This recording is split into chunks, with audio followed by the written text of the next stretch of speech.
नादी भाई, सॉल्ट कैसे मिक्स करना है, सॉल्ट वाटर एक्वेरियम के लिए सॉल्ट कैसे बनाएं, प्लीज़ इस पर वीडियो बनाएं। दोस्तों, आज की वो वीडियो है जिसका जब से मैंने चैनल शुरू किया है तब से इसकी डिमांड बहुत ज़्यादा है और मैं उम्मीद करता हूँ कि इस वीडियो पर मुझे व्यूज़ बहुत अच्छे मिलेंगे। तो दुनिया की हिस्ट्री के अंदर सबसे पहले जो बंदा उर्दू हिंदी में वीडियो बना रहा है सॉल्ट मिक्स करने की, वो नादी मियाँ है। तो मेरी वीडियो के साथ आखिर तक रहिए और कमेंट में बताइएगा कि आपको वीडियो कैसी लगी। अब शुरू करते हैं अपना सॉल्ट वाटर बनाना और आपको बताता हूँ कि इसके लिए आपको कौन कौन सी चीज़ें चाहिए। सबसे पहले मैं कैमरा सेट कर लूँ।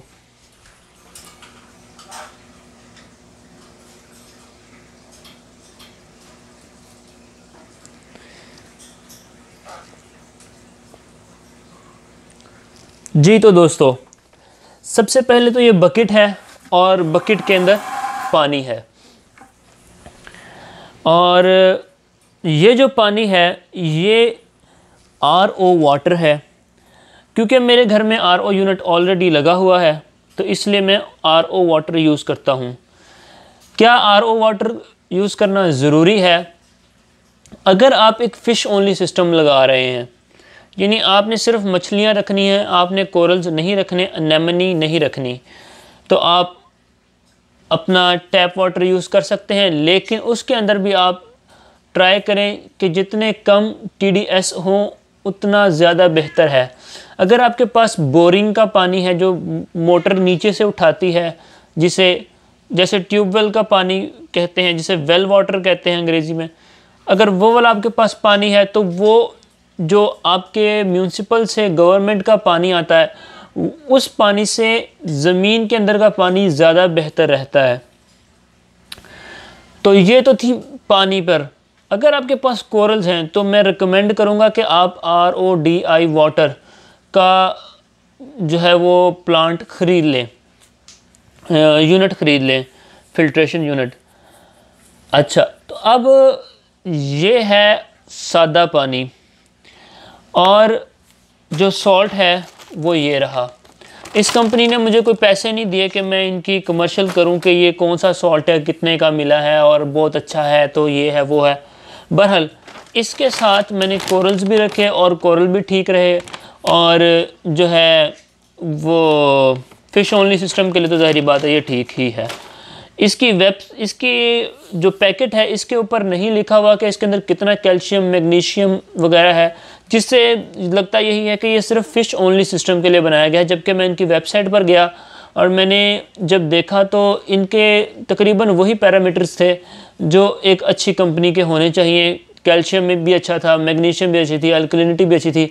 शायद यही वजह है कि मेरे कोरल्स इसमें भी सर्वाइव कर गए। अच्छा, अब जो है चीज़ें क्या क्या चाहिए आपको सॉल्ट वाटर मिक्स करने के लिए। बकेट में पानी और फिर सॉल्ट। तो आए फिर सॉल्ट मिक्स करते हैं। अंदाज़तन मैं 1 कप सॉल्ट लेता हूँ, ठीक है। इसको इसके अंदर डंप कर दिया ये चीज़। अब ये पंप है मेरा, इस पंप को अंदर लगा देते हैं और इसे ओपन कर दिया। अब ये पंप जो है वो सॉल्ट को खुद ब खुद मिक्स करता रहेगा यहाँ तक कि ये सॉल्ट मिक्स हो जाएगा। सुबह तक मैं देखूँगा और इसके अंदर चेक कर लूँगा कि इसके अंदर सॉलिनिटी अगर ठीक होगी तो इसे डायरेक्टली यूज़ करेंगे, अगर कम होगी तो थोड़ा सा सॉल्ट और डाल दूँगा और फिर उसके बाद 2 घंटे बाद चेक करूँगा। अगर जो है वो सॉलिनिटी बहुत ज़्यादा होगी तो इसके अंदर पानी और डाल देंगे, सादा पानी, ताकि वो सॉलिनिटी कम हो जाए।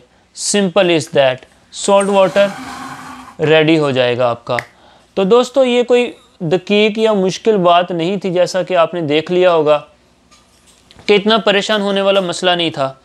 अब ये कैसे पता चलेगा कि सॉल्ट वाटर में सॉल्ट मिक्स हुआ है या नहीं, ये सॉल्ट कितना मिक्स करना है। इसके लिए जो चीज़ है वो है ये हाइड्रोमीटर, इसे हाइड्रोमीटर बोलते हैं। ये ग्लास हाइड्रोमीटर है और ये नीडल हाइड्रोमीटर है। ये दोनों अंदाज़ा लगाने के लिए बहुत अच्छे हैं, लेकिन ये 100% एक्यूरेट नहीं होते। बहुत अच्छी तरीके से अंदाज़ा लगा देते हैं लेकिन 100% एक्यूरेट नहीं होते।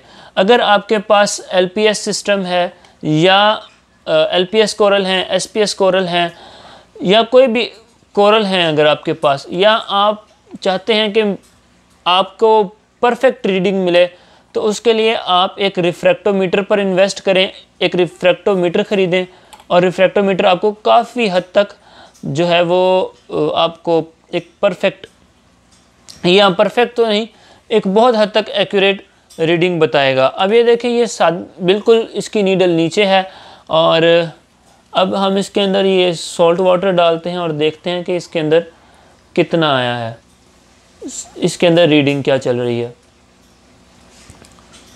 जी,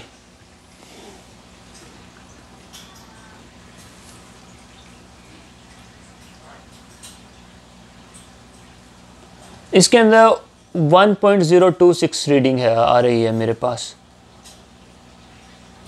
जो कि मैंने इसको सेट किया हुआ है। इसके ऊपर सॉलिनिटी कितनी होनी चाहिए? अगर फ़िश ओनली सिस्टम है तो आपकी जो सॉलिनिटी है, यानी कि आपके पानी के अंदर नमक कितना होना चाहिए, 1.021 से लेकर 1.026 के दरमियान होना चाहिए। अगर आपके पास फ़िश ओनली सिस्टम है तो 1.023 तक रखें। अगर आपके पास कोरल्स भी हैं तो 1.025 या 1.026 तक रखें। ये रिकमेंडेड जो चीज़ें हैं वो ये हैं। आखिर में अगर आप कहेंगे कि भाई कितने पानी में कितना सॉल्ट मिलाना है, इस चीज़ का को अंदाज़ातन तो बताया जा सकता है कि अंदाज़ा लगा लें, आपके 10 लीटर पानी के अंदर 1 किलो सॉल्ट डलेगा। ये एक अंदाज़ा है। ये इसी तरह जिस तरह आप बोलें कि एक पतीले के अंदर खीर के अंदर कितनी चीनी डलेगी, तो ये एक अंदाज़ा तो लगा सकते हैं कि आपको बोलेंगे कि 2 चम्मच चीनी डाल लो, 3 चम्मच चीनी डाल लो, लेकिन उसको जब तक आप खुद टेस्ट नहीं करेंगे, टेस्ट नहीं करेंगे, तो आप बता नहीं सकते कि चीनी ठीक डली है या नहीं डली। इसी तरह हम एक अंदाज़ातन 10 लीटर पानी में 1 किलो सॉल्ट तो मिक्स करते हैं, लेकिन सिर्फ अंदाज़ा होता है और उसके बाद हमें हाइड्रोमीटर या रिफ्रैक्टोमीटर से टेस्ट करना होता है। इंशाल्लाह मैं भी जल्द ही एक अच्छा सा रिफ्रैक्टोमीटर लूँगा, लेकिन मैं मैनुअल नहीं लूँगा, मैं डायरेक्टली जंप करके डिजिटल रिफ्रैक्टोमीटर लूँगा, जो कि अब ताइवान में इंट्रोड्यूस हो चुका है। पिछले साल आखिर में हुआ था तो मुझे उसकी कीमत ज़्यादा लगी, लेकिन अब मुझे लगता है कि शायद मुझे उस पर इन्वेस्ट कर लेना चाहिए। सॉल्ट के 3 ब्रांड जो सबसे ज़्यादा मशहूर हैं, वो है, अगर आपके पास सिर्फ़ और सिर्फ फ़िश ओनली सिस्टम है और आप लो बजट में जाना चाहते हैं, तो fish only low budget salt है ब्लू ट्रायर। और अगर आप चाहते हैं कि फ़िश ओनली तो है लेकिन सॉल्ट की क्वालिटी ज़्यादा बेहतर हो, उसके अंदर गंदगी ना आए, उसके अंदर नीचे रेत ना हो और वो बहुत जल्दी बैठे ना, तो उसके लिए है इंस्टेंट ओशन। इंस्टेंट ओशन बहुत अच्छा सॉल्ट है फ़िश ओनली सिस्टम के लिए। अगर इससे भी ऊपर आपकी गेम ज़्यादा बड़ी है, आपने कोरल रखने हैं, और ज़ाहिरी बात है कोरल के लिए अल्कलिनिटी, कैल्शियम, मैग्नीशियम, इन चीज़ों की, ये 3 मेजर एलिमेंट्स हैं जिनकी कोरल्स को ज़रूरत होती है। इनके लिए आप जो है वो रेड सी कोरल प्रो की तरफ जाएं। ये तीनों मेरे सॉल्ट जो मैं आपको रिकमेंड कर सकता हूँ वो हैं। तो दोस्तों ये थी आज की वीडियो कैसी लगी ज़रूर बताइएगा। ज़ाहिरी बात है मैं अभी इसको वाटर को टेस्ट करके आपको नहीं बता सकता, क्योंकि इसे सुबह तक के लिए टाइम चाहिए मिक्स होने के लिए। तो देखते रहिए मेरा YouTube चैनल। अगले वीडियो में मैं आपको बताऊंगा कि एक्वेरियम साइकिल क्या होता है और इसमें कितनी देर